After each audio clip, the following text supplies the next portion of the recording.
Hello friends, જય શ્રી કૃષ્ણ. સ્વાગત છે તમારું માય કિચન ગુજરાતીમાં. આજે આપણે બનાવીશું ખજૂરની ખાટી મીઠી ચટણી, એ પણ આંબલીના ઉપયોગ વગર. આ ચટણી પાણીપુરી, ભેલપુરી, સમોસા, કચોરી કે પછી કોઈ પણ ચાટમાં આ ચટણી તો જોઈએ જ. આ ચટણી કોઈ પણ પ્રિઝર્વેટિવના ઉપયોગ વગર 6 મહિના સુધી સ્ટોર કરી શકાય એ રીતે બનાવીશું. આ ચટણીમાં આપણે હેલ્ધી ઇન્ગ્રેડિયન્ટ વાપર્યા છે, જેથી બહારના કેચઅપ કરતાં ઘણું સારું ઓપ્શન છે. જે વડીલોને સાંધાના દુખાવા હોય અને આંબલી માફક આવતી ન હોય તે પણ આ ચટણી આરામથી ખાઈ શકશે. ખજૂરની ખાટી મીઠી ચટણી બનાવવા માટે આપણે 500 ગ્રામ ખજૂર લેશું. ખજૂરને મેં ઠળિયા દૂર કરી લીધા છે અને એને લઈ લીધો છે. ત્યારબાદ એની અંદર આપણે 150 ગ્રામ ગોળ ઉમેરીશું. અહીંયા મેં દેશી ગોળનો ઉપયોગ કર્યો છે. તમારી પાસે જે પણ ગોળ હોય તે આમાં ચાલશે.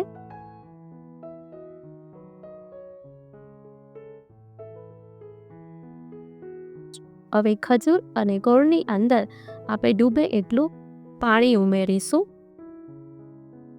અને એને અડધો કલાક માટે પલાળવા દઈશું. અહીંયા મેં અડધો કલાક પલાળ્યું છે. જો તમારી પાસે વધારે ટાઈમ હોય તો તમે વધારે પણ પલાળી શકો છો. હવે અડધો કલાક પછી આપણે ચેક કરશું કે ખજૂર સરસ આપણો સોફ્ટ થઈ ગયો છે. હવે જે કઢાઈમાં મારે ગરમ કરવું હતું એ જ કઢાઈમાં મેં ખજૂર પલાળી દીધો હતો.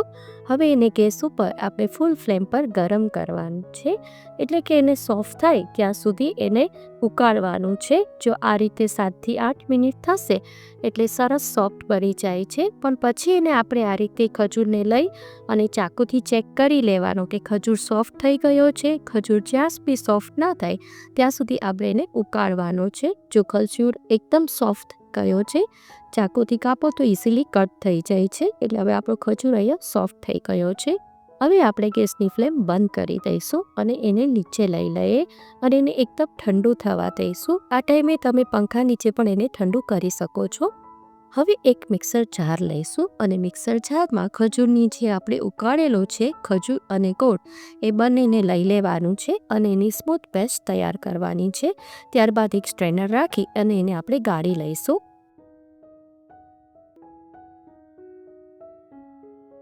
આમાં મારે 3થી 4 બેચમાં ખજૂર બધો પીસાઈ ગયો છે અને એને આ રીતે મેં પીસી અને સરસ પેસ્ટ કરી લીધી છે. આ રીતે એકદમ સ્મૂથ પેસ્ટ કરી લેવાની છે.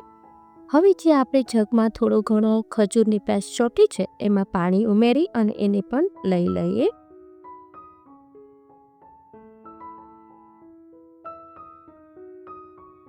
જો આ રીતે બધું જ આપણે લઈ લેશું.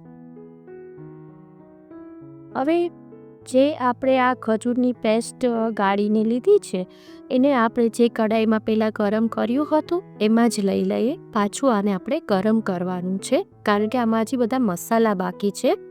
જો હવે બધી જ પેસ્ટ આમાં લઈ લેવાની છે આ રીતે. અને હવે એને આપણે પાછી ગેસની ફ્લેમ ઓન કરીશું અને એને ગરમ કરવાનું છે. જો આ ગાળવાથી આપણે સ્ટ્રેનરથી થોડું ગાળી લઈએ તો આ ટેકની એકદમ સ્મૂથ અને ક્રીમી પેસ્ટ તૈયાર થઈ જાય છે. હવે આની અંદર આપણે થોડા મસાલા એડ કરવાના છે. હવે એની અંદર આપણે 50 ગ્રામ ખાંડ ઉમેરીશું. ખાંડ ઉમેરવાથી એ પ્રિઝર્વેટિવનું કામ કરશે અને ચટણીમાં એક સરસ સાઇન આવી જશે. જો આ રીતે ખાંડ ઉમેરી દેવાની અને પછી તમારે હલાવતા જવાનું. હવે આ જ એ સિક્રેટ ઇન્ગ્રેડિયન્ટ છે આમચૂર પાવડર. કારણ કે આમાં આપણે આંબલીનો ઉપયોગ કર્યો નથી એટલે આ રીતે 2 ચમચી આપણે આમચૂર પાવડર એમાં ઉમેરીશું. આમચૂર પાવડર ઉમેરવાથી ચટણીનો ટેસ્ટ છે ચાટવાળાની ત્યાં જે આંબલીની ચટણી મળે છે ખાટી મીઠી ચટણી તેવો જ આવશે. આમચૂર પાવડરને આંબોળિયાનો પાવડર પણ કહેવામાં આવે છે.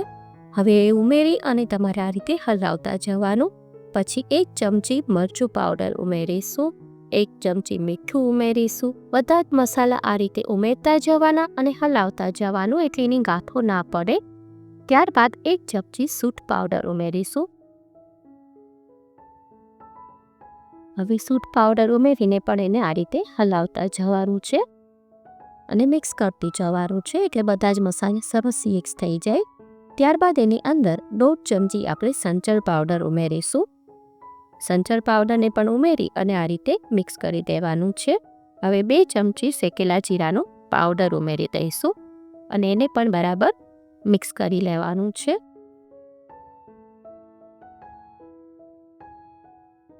જો તમને આજની રેસીપી ગમે તો લાઈક કરજો, શેર કરજો અને સબસ્ક્રાઈબ કરી દેજો અને બાજુમાં આવેલા બેલ આઇકનને પ્રેસ કરી દેજો, જેથી આવનારા બધા જ નવા વિડીયોનું નોટિફિકેશન મળી જાય.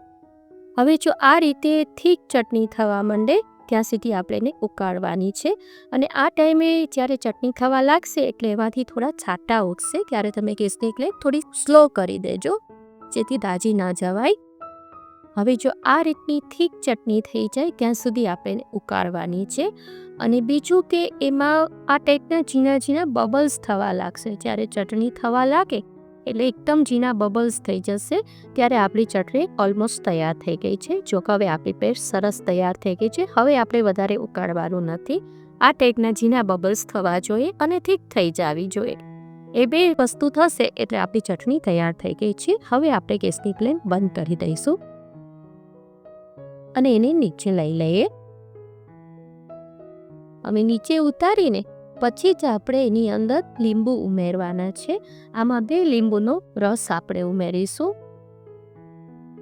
લીંબુનો રસ ઉમેરવાથી પ્રિઝર્વેટિવનું કામ કરશે અને ટેસ્ટમાં ખજૂર આંબલીની ચટણી ખાતા હોય તેવો જ આવશે અને ચટણીમાં ક્રિસ્ટલ પણ નહીં થાય અને ચટણી લાખો ટાઈમ સુધી સારી રહેશે. એટલે જ આપણે લીંબુ ઉમેર્યા છે. તો આ રીતે લીંબુ ઉમેરી અને એને બરાબર એકદમ હલાવી લેવાનું છે અને એને એકદમ ઠંડી થવા દેવાની છે. આ ચટણીમાં આપણે આંબલી તો વાપરી જ નથી, પણ ખજૂરનો બેનિફિટ મળશે. અને જે બાળકો ખજૂર ખાવાનું પસંદ નથી કરતા એને તમે આ રીતે ચટણીના ફોર્મમાં ખજૂર ખવડાવી શકો છો. જો આ રીતે એકદમ ઠંડી થઈ જાય પછી જ આપણે એને એરટાઇટ કન્ટેનરમાં ભરવાનું છે અને આ ટાઈપની થીક થઈ જશે. ઠંડી થઈ જશે એટલે એ ઘણી થીક બની જશે અને એને એરટાઇટ કન્ટેનરમાં કરી ફ્રીઝરમાં તમે 6 મહિના સુધી સ્ટોર કરી શકો છો. હું તો આ રીતે મારી પાસે જ્યારે ટાઈમ હોય ત્યારે ચટણી બનાવી અને ફ્રીઝરમાં સ્ટોર કરી દઉં છું. 6 મહિના સુધી ખરાબ જ નથી થતી.